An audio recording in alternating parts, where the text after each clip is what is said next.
Come join me. All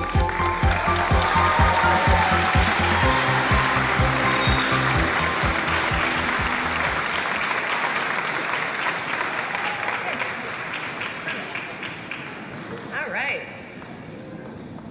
Well, we are at a time where there's obviously an intense debate about what's happening in American politics. That's probably an understatement of the day. But I wanted to start this conversation off about kind of talking about this rebellion in both the Republican and Democratic parties. And what do you think is the seed of that? Maybe we can start with you, Ann, about kind of what's happening on the Republican side of things, but we've also seen that a lot on the Democratic side as well.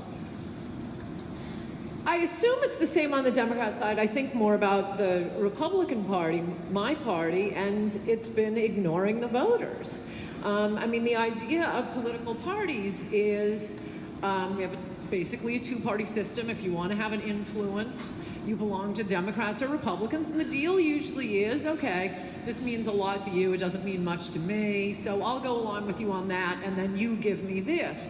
Well, for at least 30 years in the Republican Party, it's beginning to look like the rich, the plutocrats, and the Wall Street get 100% of what they want, and what ordinary voters get zero. They won't give us anything on the border. They won't give us anything on trade. I mean, my own party, they just keep saying screw you to their voters, and all we care about are the donors, and we need the money to run the campaigns. And I think there is a lot of this going on with the Democratic Party, though I don't fixate on it as much, but I'm sorry, I think Bernie Sanders is right with Hillary. But let's see those speeches to Wall Street. Both parties are serving the rich and not serving the voters. And I think what we're going to see, well, we'll find out. But as the same thing happening with Brexit, the voters are coming back. Do you see that same thing happening in the Democratic Party? Is that what you think the Bernie Sanders kind of uprising is all about? Look, folks are pissed. People are sitting on a white hot stove, and they've been screaming for a long time, and nobody's responded. And so I think I didn't endorse either of the candidates, but I was very inspired by the Bernie Sanders rebellion because I think that both political parties signed off on these terrible trade deals. They both said that if you just do what we say, if you just do it our way, trust me, you're going to be better off. Now, the reality is, if you want to be honest, so in some ways, people are better off. You can go to Walmart and get cheap stuff, but the beneficiaries of globalization are diffuse and ungrateful. The victims are concentrated and pissed. Okay, and that's what's driving this thing in both parties. I think the difference, though, is you said two things. You said the border and you said trade, and I think that shows a little bit of the difference. When you guys talk about trade, I love it. You guys talk about NAFTA, I love it. You guys talk about selling American workers now, I love it. It's like a warm, nutritious bowl of carrots and soup. And then you put in the anti-immigrant poop. And then I can't eat it because I don't agree about the anti-immigrant poop. Well, that's what I think is the big... It's been both parties saying that to voters. And I mean, that's what Bernie Sanders used to say. We need to protect American jobs. That's what Jesse Jackson used to stand and protest at the border. Whose jobs are being taken? Cesar Chavez, he was the one who originated the phrase wetbacks to protect the Hispanics who already lived here. Okay, boo Cesar Chavez, or you boo a fact. And as soon as Bernie started running for president, I would have agreed with him. I mean, if Trump hadn't come along on trade and on immigration, because he wanted to protect American jobs. for the working class. And then as soon as he runs for office as a Democrat, and this is often what happens with both parties, well, okay, sorry, now you have to go speak to La Raza, and now you're for open borders. And that's exactly what happened. 2 weeks after he announced, he spoke to La Raza, changed his position 180 degrees. I think you see a lot of the same thing with Elizabeth Warren. If I listen to her rhetoric, her anti-Wall Street rhetoric, I am second to none in being, anti the bankers and Wall Street and plutocrats who really don't care about ordinary people. There's been a division of the haves and the have-nots like we have not seen in history before, and that is globalism. But as soon as you start running with one of those parties, you have to toe the line and suck up to Wall Street. So let's talk about globalism, right? You mentioned Brexit briefly. I'd be interested in both of your kind of opinions. If you think what happened in England is going to potentially come over here, or if you think it could manifest itself differently here. I think it already has. Yeah, you see a parallel. Donald Trump got more votes than any Republican in history, and that is with the entire establishment denouncing him. This isn't how it's done, and no, you can't talk about these things. I mean, it really is amazing that it wasn't just the Democratic Party, it wasn't just the Republican Party, it was also the entire media, it's also the entire donor class, all telling him he can't talk about this stuff. And he wins more votes than any Republican in primary history. Yeah, I think for me the immigration stuff is very painful because I know this is not an abstract conversation for me. I'm very close to folks who are immigrants, who come from immigrant families, immigrant neighborhoods. I did a lot of my work in Oakland, in the Bay Area. I'm very close to a bunch of Muslims. And so for me, it's been very, very difficult this year. First of all, there's just been this complete erasure of even the most recent history. You said we've done nothing on the border. Au contraire. In fact, if you talk to the Latino community, they call President Obama the deporter-in-chief. And the reason they do that is because President Obama, trying to show Republicans that he could be tough on the border, trying to get a deal done, deported more people than any president has ever done, put more personnel and technology on the border than anyone has ever done. We have a net negative immigration now from Mexico, more Mexicans leaving than coming, and it still wasn't enough.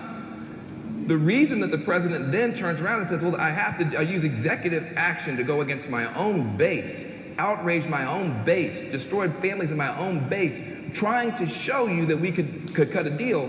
Now I'm going to use executive power to do something to try to make it a little bit better. But we can't even share facts. This is the first choose your news election.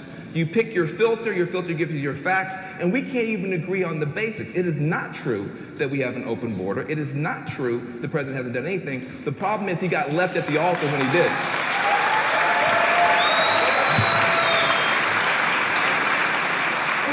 Speaking of this, immigration action was big this week with what happened with the Supreme Court. It was a huge blow to Obama's executive action policies, effectively blocking the programs for the rest of his time in office. What is your reaction to that ruling? Were you surprised by it? And what impact do you think it was going to have here in the election? I think it'll probably help Donald Trump. I mean, the Brexit election, it wasn't about the trade deals. They can make the trade deals they want to make. Brexit was about immigration. Trump is about immigration. And it's not about not liking immigrants. Nobody's out immigranting me, especially with the Muslims. The point is, these are people who are already here. It isn't liking Muslims or liking Hispanics. It's do we take care of the people who already live here? And bringing in more and more immigrants, and no, he is not the deporter-in-chief. I know this is very big at the Huffington Post. What they did is they redefined what counts as a deportation. Up until Obama, a deportation meant you were in the country, they caught you and deported you. Obama started counting, turning them away at the border. Well, okay, this is like changing the grade. A passing grade is now going to be 40 instead of 70. And look at all the kids who have passed. So they changed the definition of deportation. Look, the immigrants who are already here are going to be a big part of the vote for Trump. They're the ones whose wages are being driven down. It's not you. It's not me. It's probably not a lot of people in this audience. No, to the contrary, you're very happy because you get such cheap maids. And they're so docile. And you have your chef. And even in LA, you have pool boys even if you don't have a pool. No, this idea that you are the ones who are speaking for low-wage workers is preposterous. These low-wage workers would like a little less competition for their jobs. It is stunning how the very rich have gotten so much richer, and wages, especially for the working class, have been flat for 20 years. Well, they'd like their wages to go up. If we're going to bring in more immigrants, I want them competing with senators, congressmen, journalists, TV pundits, lawyers, not competing with, the guy who does your landscaping. This idea that, you get to bring in all these poor people doing low-wage work. Yeah, it's good for them, and it's good for the rich people who hire them. But don't strut around like you're Martin Luther King. This is good for you. It's bad for your mate.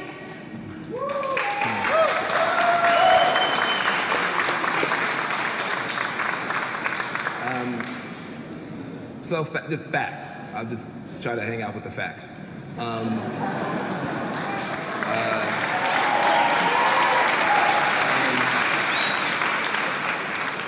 You said that the immigrant existing, Latino community is going to be the one that stands with Trump because he's so tough on their cousins and their friends. This particular, if that were true, I would be very, very worried because I would feel that maybe somehow I was overreacting to what strikes me as racial hostility to this particular immigrant group. But here's reality. Something very interesting is happening with the Latino community. The Latino community used to be a fiction. Let's be very clear. If you look at the polls in, say, 1989, 1990, 91, you ask people that we now call Latinos, do you think of yourself as a Latino, and do you think you have anything in common with other people who are quote-unquote Latino? Only 20% of people said yes. Why? They said, I'm not a Latino. I'm a Mexican, I'm a Puerto Rican, I'm a Dominican, I'm a Guatemalan, what is this Latino? No, I have nothing in common with those people at all. That's how they felt. What has happened is that people who I think speak in a way that is so loose, I'm just being as kind as I can be, that's so loose, it sounds like they're saying, I'm not saying they're saying this, but when you talk about people that you don't talk to, let's say that again, when you talk about communities you don't talk to, then you wind up making mistakes. And one mistake that gets made by the Republicans, which I appreciate them for doing, I hope they keep doing it, is that they sound like they're saying something like this. All Latinos are Mexicans. All Mexicans are immigrants. Most immigrants are illegal or undocumented. And most of them are rapists and horrible people. But now that's not what they mean to say. But when you talk about people that you don't talk to and you don't course correct for the reaction, now what's happened is more than 50% of Latinos say, guess what? We are a community now. They have been pushed into this identity. Democrats could not do this. We're not competent enough. Democrats are not good enough. This is not PC.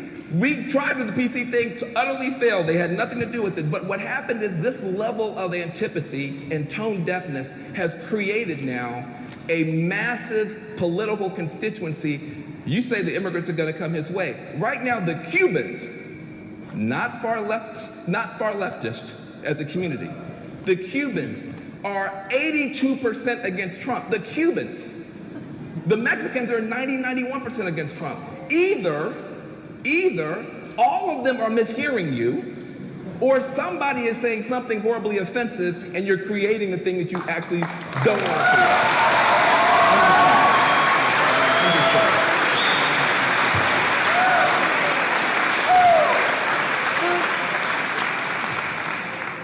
all, you claim that I'm not talking to these people who go around calling themselves Hispanics. No, I think that's mostly social justice warriors. I do talk to Cubans, Colombians, Dominicans, and Puerto Ricans. And the idea that they do not see themselves as Cubans, Dominicans, Puerto Ricans, Mexicans, and so on is absurd. My argument is not that suddenly all of these groups are going to vote for Donald Trump. It's that you are not helping them.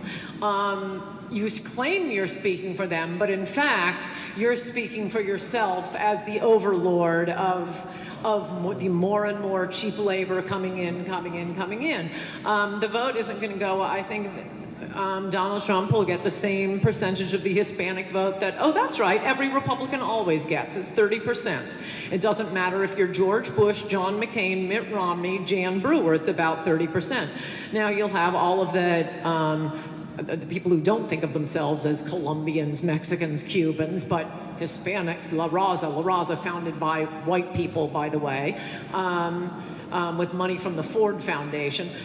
They'll be ginning up the social justice warriors, so you may not get more of the Hispanic vote. I think Donald Trump absolutely gets more of the African American vote. And if only I could make bets with all of you, I'd make a lot of money. Not more than Obama, or not more than Hillary, more than any Republican since Richard Nixon. Yeah. He's going to do very well with the African American vote for a Republican. Yeah, and now listen, you actually shouldn't laugh at that. I'm going to agree with you. Part of the weakness of the Obama coalition, which a more disciplined candidate would be able to exploit. I don't know if Trump will be able to exploit it, but it is a danger. Part of the weakness of the Obama coalition is that the Obama coalition requires something quite extraordinary.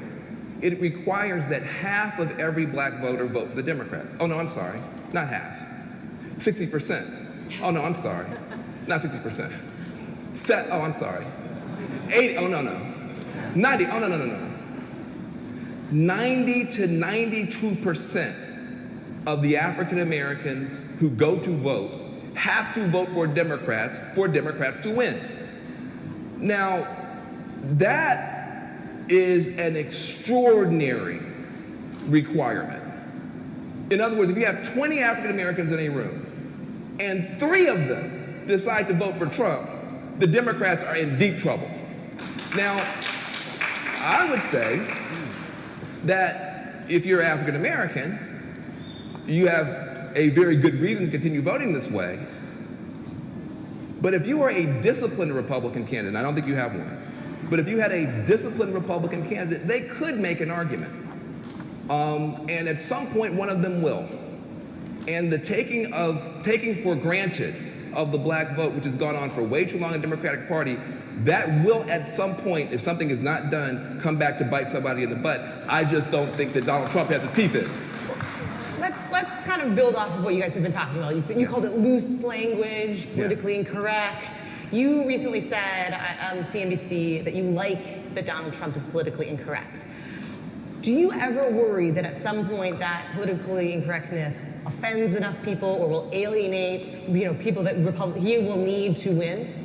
No, and that was I just want to, this is a small point, but it always annoys me when I get misquoted this way. I was asked, not by you, I saw the headlines too. It was sent out by CNBC saying, Coulter likes that Trump is politically incorrect. I was asked, do you think this is a problem or something like this? And I said, look, I like that he's politically incorrect, but that's not why he's winning. He's winning because of immigration. That is the issue. And it's weird that that a sentence can be changed that way, just as, when Trump, after the Orlando shooting, he sends out a tweet responding to someone saying, thanks for the congrats, but I don't want congratulations. We need to be strong. And all over the media reports the words, but I don't want congratulations, as he's going around saying he deserves congratulations. Well, no, I'm sorry, that's just a different way, and it wasn't you, it was the CNBC headlines. So yeah, no, I don't think it's a problem at all that he's politically incorrect. I think that is a selling point. That isn't his main selling point. And no, I think he has proved that people are really fed up with political correctness. We do have a lot of problems in this country, and we need to be able to talk about things. I mean, it's just crazy with everything going on in the world and everything going on in this country that we actually have a one-week debate on whether the word schlonged is a, is it a vulgarity or not, and whether we can say prisoner, and whether we can say woman, and it's just become so oppressive that it's kind of refreshing and bracing to hear Donald Trump.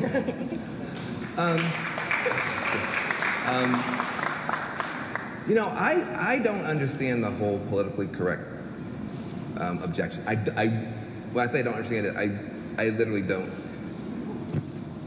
It used to be called civility. It used to be called.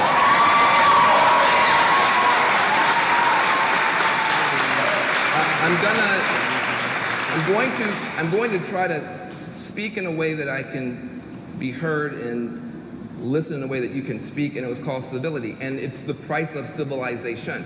What it means is everybody does not get a chance to say exactly what you think, exactly the way you think it, and this may be new for some groups, but it's not new for other groups. So for instance, if you're like Donald Trump, part of your main calling card is your authenticity. I am authentically angry about X and Y and Z, and I am going to throw off the shackles of not being able to express my authentic outrage. And everybody goes, well, that's refreshing. As if like that demographic has been unable to speak freely for 200 years. So, that's fine, I get it. But the scary thing about it is, if you want to be fair, if you believe in equality, you say, okay, well, here's the deal. You are, Mr. Trump, authentically pissed off and free to say whatever you want. But I've got 40 million black people, and we're pissed off. And there's 50 million Latinos, and they're pissed off. And there's 6 million Muslims, and they're pissed off. Now we're all just going to go nuts, and guess what? Then you don't have a country. So the price of having a country is that all of us figure out a way to speak so that we can be heard, to listen so other people can speak, and that's called civility. It's only called politically correct when some groups insist upon it.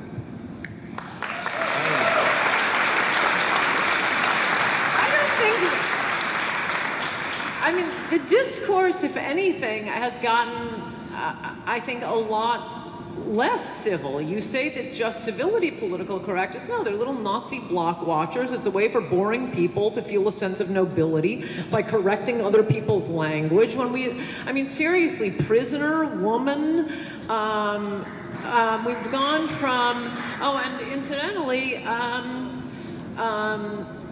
one of now my heroes, Thurgood Marshall, always insisted that Supreme Court opinions describe African Americans, as we say now, or people of color, as Negroes. That was the appropriate civilized term. It was never used as an epithet. And for the Supreme Court, it was all, if any of you are in law school or went to law school, it's always kind of a funny moment in the law school constitutional law class where some, poor little 21st century kids, after reading the opinions that are referring to Negroes, raises his hand and says Negro. But that's the way the Supreme Court opinions were written. And, we went from colored person, that's no good, Negro, that's no good, to African American, we get to person of color, so we take 50 years to go from colored to person of color. You just swear. It's just this way of being bossy, and yes, of course, most people want to be polite and civilized and have debates, but that's not what people are talking about when it comes to political correctness.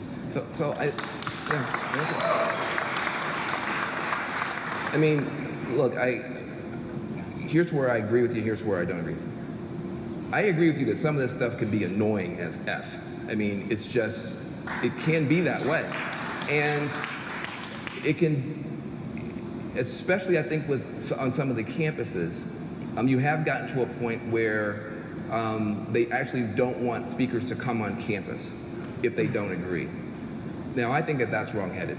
I think that's wrong-headed.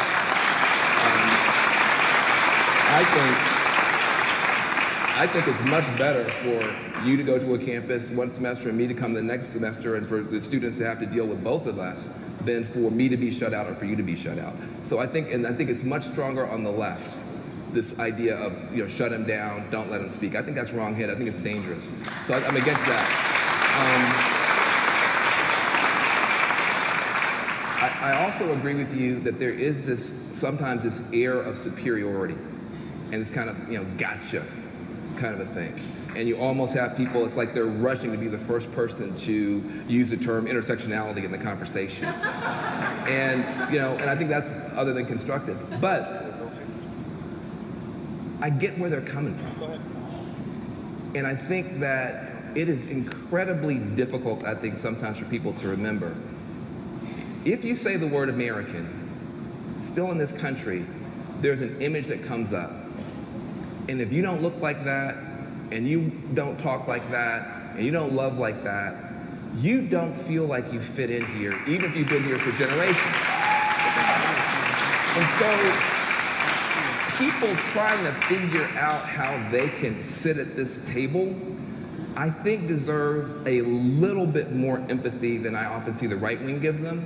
And I think that people on the left need to be sometimes a little bit less annoying about it. But I don't understand why this has become the battle cry. The worst thing in America is political correctness. Trust me, there's a lot worse things going on in that.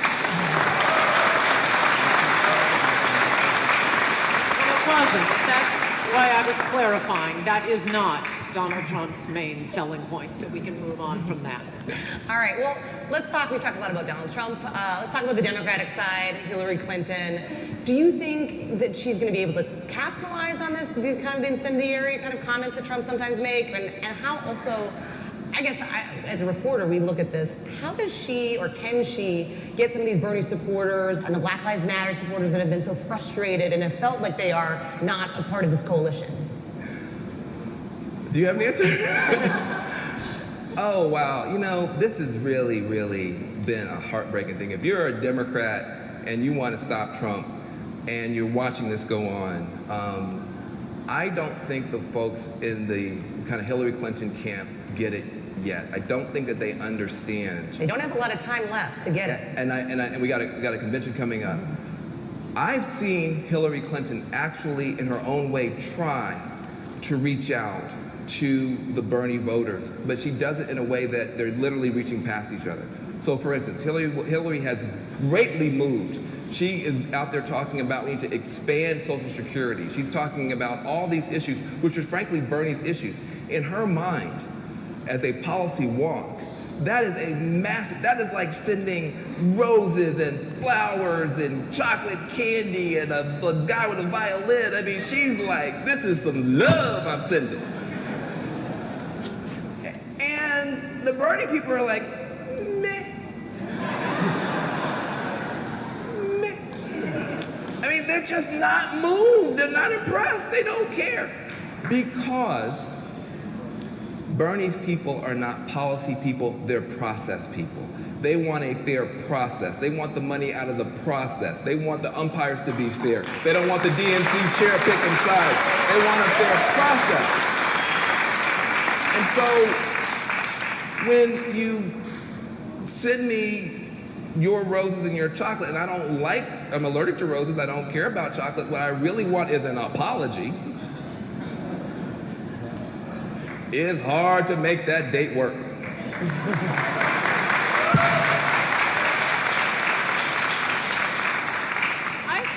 I think it is issues with at least some of the Bernie voters. And it is the same issue that drove Brexit and that drove Trump, at least for the working class Americans. The social justice warriors, they're just empty-headed, bubble-headed college kids. They'll vote for whomever the Democrats tell them to vote for. But the working class, I think they not the rhetoric of Hillary. I mean, come on, nobody doubts that she is 100% owned by Wall Street.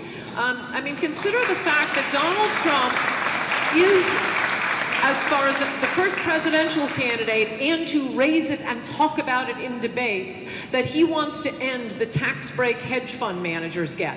It's an outrageous loophole. It should have been closed the moment it appeared. But these people raking in billions of dollars are taxed at lower rates than your average middle-class American, because they just count all their income as if it's an investment. And just to explain this quickly, the rest of us have jobs doing what we do, you know, reporter, writer, TV personality. We make our money and then we give our money to a bank to invest for it. That isn't our job. So our investments get taxed at whatever it is, 15%. Well, these hedge fund managers, Warren Buffett's, they just count their job is to invest. They count all of their income as investment income. It's outrageous. It is unfair. I don't care how much money it brings in. A tax system has got to be seen as fair. Only one presidential candidate has raised that, and it wasn't Hillary Clinton. She was in the Senate for plenty of time. But no, she's owned by Wall Street. She's not going to change that. And to that extent, I think Bernie made a good point. Release those speeches. Release the transcripts of all those speeches you gave to Wall Street firms and got paid a lot of money for. Talking about taxes, obviously Donald Trump has taken a lot of flack for not releasing his. Do you think, I mean, have you called for him? Do you think it's important for him to? Not at all. Ooh. No, the only people who care are people who hate him, and they're doing it to taunt him. He has a perfectly good reason. Wait, I'm sorry, hold on a second. You just literally moments ago, in the universe I inhabit, I can explain. Talked about the importance of tax. No, of what the rate is that the government is asking. Right, and for your point of view, just to make sure that's what the rate is. The overall system needs to be changed. Everyone knows Donald Trump is a rich man. Everyone knows, like anyone else, I'm sure he tries to take advantage of whatever deductions he could. He's in real estate. It's not going to tell us how much he's worth. Well, it's not a wealth tax, it's an income tax. And his reason for not releasing them is 100% true. He's being audited. And this idea that, well, that doesn't make it against the law. Well, okay, if you're charged with murder, it's not against the law for you to go out and give interviews with the press. But I think your lawyer's going to tell you, don't do that. No, of course it's not against the law. But if he releases the taxes that are being examined by the IRS right now, you will have the entire Democratic Party going through his taxes. Oh, here, the IRS guy can just sit back, put his feet on his desk, looking for any T he didn't cross, going through all of every page of this. No, okay, let the IRS call off its audit and he can release them. But does anyone care? I mean, I suppose I made a big deal. Well, yeah, okay, I'm sorry, does anyone care who would ever in a million years vote for Donald Trump? No. You know, I made a big deal about Bill Clinton was the first presidential candidate and president to refuse to release his medical records. Oh well, he became president. Who cares? It's nonsense. It's niggling. Yeah. I mean, well, you made a strong case for the need for a sense of fairness, and you made a strong case for the corrupting influence of people paying too little taxes. And I think in the same spirit, I want to agree with you, in the same spirit of you know, people feeling really reassured there's some sense of fairness, I think that he should release the ones that he can. And he's not being audited for his entire life. He's being audited for a couple of years. And so for the years that he's already done, I don't see the rationale. But I want to say a couple things about this. You are right that the people who are most incensed about this are the ones who are just most incensed anyway. Right. Okay, so that's fine and that's fair. But at some point, I just want us to be able to call the balls and strikes fair. I will tell you, if Hillary Clinton refused to release her tax returns, I would think that would be outrageous. I think it's outrageous that she won't release her transcripts. I don't feel that I have to pretend that these people are perfect or above criticism. And I do think that just as honest people, it is really disturbing that he won't do it, and that there's a sense that this is a man who said, I could stand on a street corner and shoot people and not lose a vote. but I'm scared to show you my taxes. That scares me. That is what is in there? What is it? It must be bad because it's worse than shooting people. I just don't get it. Well, I like the idea, and something I think we should all strive for, to have, the same measuring stick. So I'm responding to that part of your argument. I don't think they are the same thing. The concern with Hillary, and there's plenty of other evidence for it, is that she is beholden to Wall Street, that she does not care about the average American. And if you look at what we do know about the Clinton Foundation and how much was paid in salaries and expenses and travel, which was close to 90% of it, and how much was actually spent on the charitable work. That's what it has to do with. I don't need to see her tax returns particularly. I'd like to see what she said to Wall Street banks. I don't know what it is you think you're getting from Trump. I mean, the main complaint is, oh, he's not as rich as he says he is. I don't think anybody cares about that. Or as charitable. He's in real estate. I'm sure he took a lot of deductions, probably didn't pay very much in taxes. That doesn't have to do with whether the overall rate is fair. I mean, we have a system, and look, I don't particularly care, but apparently this is democracy. It's the popular will. We think it's good for people to buy real estate. There are all kinds of tax deductions. Every year, economists come out with papers saying the mortgage tax deduction makes no sense. It's very popular. It's not going away. So yeah, there are a lot of tax deductions if you're in real estate. I'm sure that's there. I just don't think it's proving anything that anyone actually needs to know about Trump. We know he's rich. If you don't think he's rich, okay. I'm sure he had a lot of tax deductions, and it's not about the overall rate the way it is with hedge fund managers. You said something that I wanted to say something nice about the Clinton Foundation. It's almost like Democrats and liberals are scared to say anything about the Clinton Foundation, which is bizarre because the Clinton Foundation has done incredible good in the world. I just want to say, it's done like scary amounts of good in the world because it has a particular model. And I just want to describe the model because if you had a normal operating foundation, which it's not, if you had a normal operating foundation and it gave 90% of its money to its employees, do you know what that would be called? A criminal enterprise, and everyone in there would go to jail. So clearly that is not what we're talking about. The Clinton Foundation is not an operating foundation. The Clinton Foundation is much smarter than that. What happens, I'm just gonna be honest, we're all friends here. What actually happens is Bill Clinton frog marches all these rich people into one room.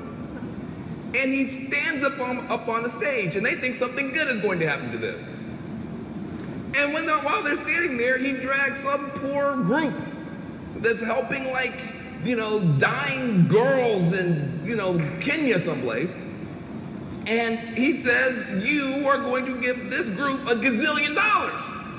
And the person says, yes, I will, because they're standing there. And so they write the check, not to Bill, but to the group. It's a big exchange of groups that need money and people that have money. And Bill Clinton, I just want to say this, you'll never hear this in the news. You will never hear this. What Bill Clinton has been able to do, and I have plenty of critiques of him as well, as many of you know, but please don't take this away from him. He has turned his post-presidency into a massive, almost orgy of good stuff. I use the term orgy advisedly, of good stuff.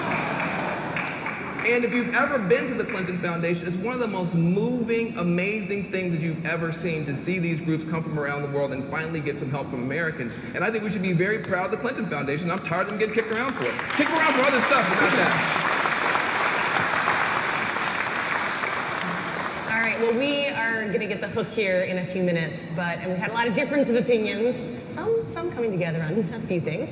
But I wanted to see if we could find one bit of commonality and kind of have you guys get your crystal balls out for the next 6 months. Is there anything that you think can get done in Congress, with the White House, in terms of, there's a lot of talk of criminal justice reform, other things that you think Republicans and Democrats might actually become together on? or just no? Generally lame duck years, nothing gets done. Very optimistic. Yeah. Trying to think if there's some way the two parties could get together and screw America before the election, but it's not coming to. It's highly unlikely. There are some signs, though, that something good could happen after the election, and I'll give you three things. Number one, the opioid epidemic. Actually, I was very proud of the Republican candidates who went into places like New Hampshire and Ohio, where a lot of people are taking pills that doctors gave them and then dying because this opioid epidemic is so out of control. And rather than the Republicans, I'm giving you credit, rather than the Republicans blaming Not my Republicans. Well, rather than blaming them and saying you're a terrible person, they said, listen, we got to come together and do something about this. I thought that was a very, very healthy sign and a very good sign. I also think that criminal justice reform overall is very, very helpful and positive place of common ground. And actually, Newt Gingrich has been showing incredible leadership on that front, as has the White House. That's been good to see. And then the last thing that I'll say is, there are very few people in American politics that I can say I actually hated. Like, hated. Like, I'm a good Christian kid. I try to love everybody.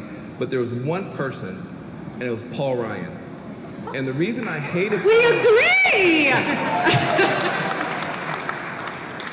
Notice I said the past tense. Yeah. The reason I said I hated Paul Ryan was because in the middle of the 2012 campaign, he said, we have two kinds of Americans, the makers and the takers.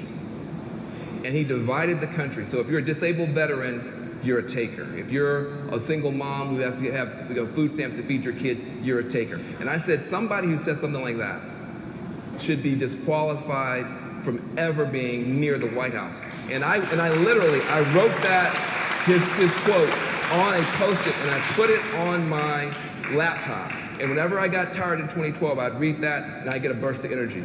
Paul Ryan, I'm not joking, but Paul Ryan, I think, showing an example to both parties, came out and said that was wrong for him to say. He said he regretted saying it, and he is now doubling down on trying to find common ground on the issue of poverty. He's becoming a Jack Kemp Republican, which really is close to where my dad was with anybody else. So that gives me hope. Paul Ryan gives me hope. Now you can vote. First on drugs, the only one who's going to do anything about the drug problem, and it's a serious problem in America right now, is Donald Trump by building a wall. Instead of allowing Mexican drug cartels bring in about 90% of the illegal drugs, including what is billed as prescription drugs. If you actually closely read the CDC report, they count anything as a prescription drug if it has a chemical compound like fentanyl. Who's the main manufacturer of fentanyl? The Mexican drug cartels. And for the first time in American life, I find it's the damnedest thing. Usually, there's a product, a car blows up, a child's toy. What were those toys that were blowing up, those scooter things recently? Whoa, we will have expose after expose. We have got to shut this down, recall these products. But for the first time, when it comes to drug use, we can't figure out where the drugs come from. No, we won't look at that. Let's just work on treatment. Instead of worrying about these scooters that blow up on kids and leave them without eyes and legs, why don't we just have better treatment facilities at the hospitals? No, Republicans are going along with this Democrat idea, building the wall. I mean, it's not, Clem in Texas or Randy in New Hampshire who called up the head of the Sinaloa cartel and said, hey, I have a great idea, let's import heroin. This is being brought in by the Mexican drug cartels. Throwing them out and building a wall is going to do more to end the heroin epidemic, which is a horrible and heartbreaking epidemic in this country than anything else.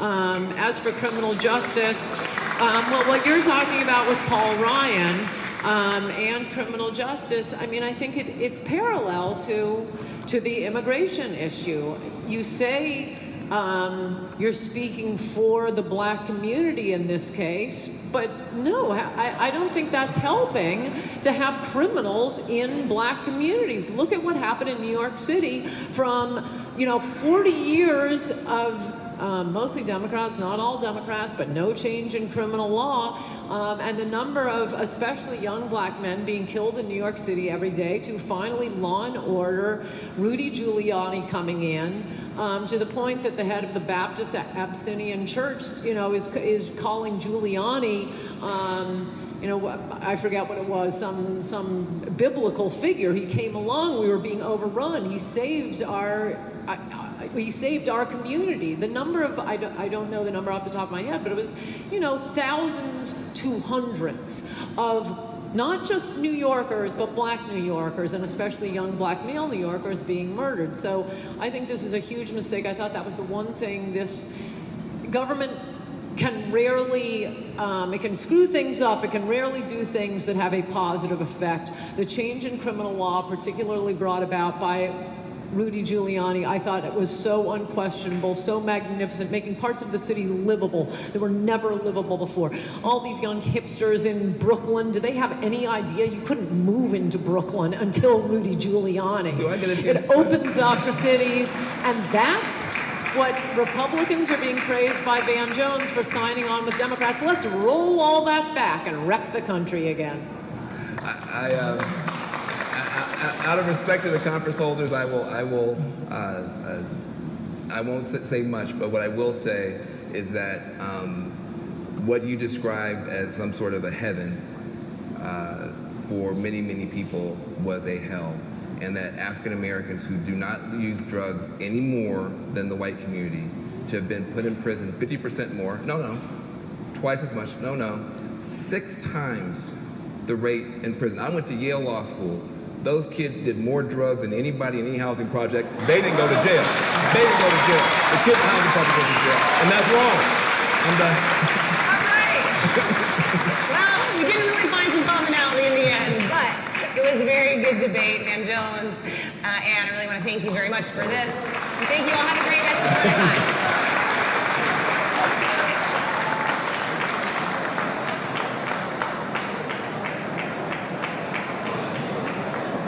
Ladies and gentlemen, we'd like to ask you to come join me.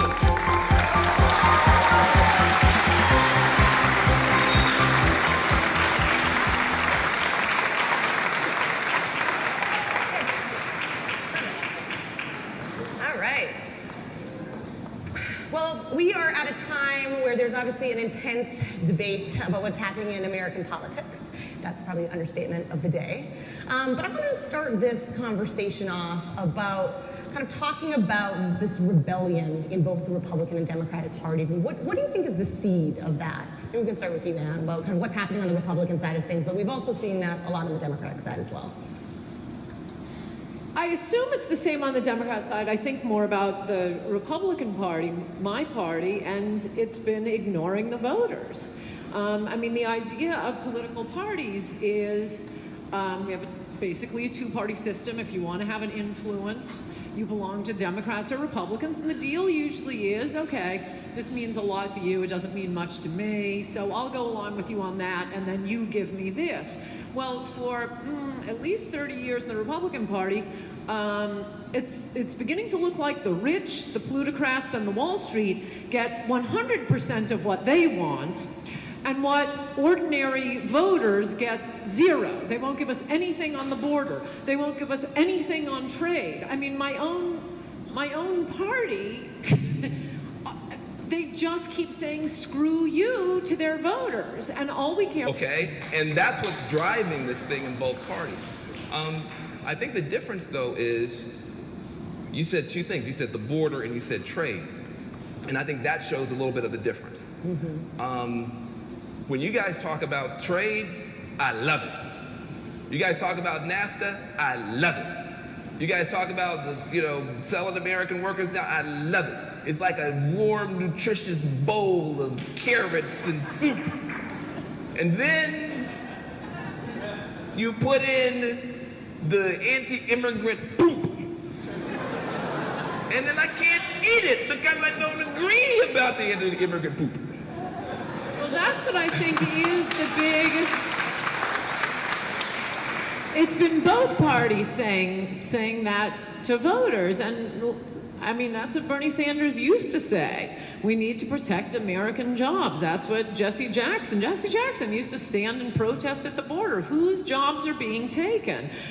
Cesar Chavez, he was the one who originated the phrase wetbacks to protect the Hispanics who already lived here. Okay, boo Cesar Chavez, or you boo a fact. And as soon as Bernie started running for president, I would have agreed with him. I mean, if Trump hadn't come along on trade and on immigration, because he wanted to protect American jobs for the working class. And then as soon as he runs for office as a Democrat, and Stuff is very painful because I know this is not an abstract conversation for me. I'm very close to folks who are immigrants, who come from immigrant families, immigrant neighborhoods. I did a lot of my work in Oakland, in the Bay Area. I'm very close to a bunch of Muslims. And so for me, it's been very, very difficult this year. First of all, there's just been this complete erasure of even the most recent history. You said we've done nothing on the border. Au contraire. In fact, if you talk to the Latino community, they call President Obama the deporter-in-chief. And the reason they do that is because President Obama, trying to show Republicans that he could be tough on the border, trying to get a deal done, deported more people than any president has ever done, put more personnel and technology on the border than anyone has ever done. We have a net negative immigration now from Mexico, more Mexicans leaving than coming, and it still wasn't enough. The reason that the president then turns around and says, well, I use executive action to go against my own base, outrage my own base, destroy families in my own base, trying to show you that we could cut a deal. Now I'm going to use executive power to do something to try to make it a little bit better. But we can't even share facts. This is the first choose your news election. You pick your filter gives you your facts, and we can't even agree on the basics. It is not true that we have an open border. It is not true. What we're about are the donors, and we need the money to run the campaigns. And I think there is a lot of this going on with the Democratic Party, though I don't fixate on it as much. But I'm sorry, I think Bernie Sanders is right with Hillary. But let's see those speeches to Wall Street. Both parties are serving the rich and not serving the voters. And I think what we're going to see, well, we'll find out. But as the same thing happening with Brexit, the voters are coming back. Do you see that same thing happening in the Democratic Party? Is that what you think the Bernie Sanders kind of uprising is all about? Look, folks are pissed. People are sitting on a white hot stove. And they've been screaming for a long time and nobody's responded. And so I think I didn't endorse either of the candidates, but I was very inspired by the Bernie Sanders rebellion because I think that both political parties signed off on these terrible trade deals. They both said that if you just do what we say, if you just do it our way, trust me, you're going to be better off. Now, the reality is, if you want to be honest, so in some ways, people are better off. You can go to Walmart and get cheap stuff, but the beneficiaries of globalization are diffuse and ungrateful. The victims are concentrated and pissed. It's often what happens with both parties. Well, okay, sorry. Now you have to go speak to La Raza, and now you're for open borders. And that's exactly what happened. 2 weeks after he announced, he spoke to La Raza, changed his position 180 degrees. I think you see a lot of the same thing with Elizabeth Warren. If I listen to her rhetoric, her anti-Wall Street rhetoric, I am second to none in being, anti the bankers and Wall Street and plutocrats who really don't care about ordinary people. There has been a division of the haves and the have-nots like we have not seen in history before, and that is globalism. But as soon as you start running with one of those parties, you have to toe the line and suck up to Wall Street. So let's talk about globalism, right? You mentioned Brexit briefly. I'd be interested in both of your kind of opinions. If you think what happened in England is going to potentially come over here, or if you think it could manifest itself differently here. I think it already has. Yeah, you see a pair of Donald Trump got more votes than any Republican in history, and that is with the entire establishment denouncing him. This isn't how it's done, and no, you can't talk about these things. I mean, it really is amazing that it wasn't just the Democratic Party, it wasn't just the Republican Party, it was also the entire media, it's also the entire donor class, all telling him he can't talk about this stuff. And he wins more votes than any Republican in primary history. Yeah, I think for me, the immigration